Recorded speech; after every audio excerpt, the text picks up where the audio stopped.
Hi again, I'm Babsy B, back with a hands-on activity for you and me. Actually for your child, but you'll probably need to get them started. This activity is creating signs to warn of hazards. Now you may want to preface that with some talk about some hazards in your neighborhood as you're walking, some hazard signs, which are usually in the shape of a triangle or a rectangle. So look for those as you're walking with your children or driving or riding various vehicles.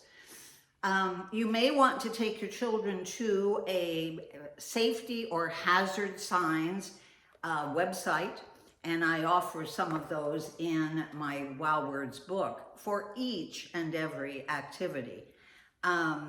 You might want to take them to OSHA.gov, that's OSHA.gov.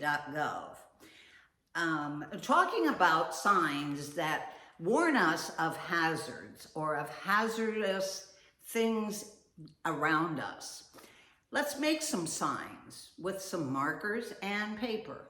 Draw some triangles, rectangles, and recreate some of those signs to use, perhaps, and to post in your environment, in your home, in your yard, on the sidewalk.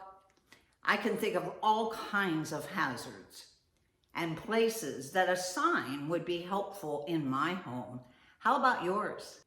Come back here, come to babsyb.com, or you can find me on Twitter at babsybooks, and also on Instagram and Pinterest and Facebook.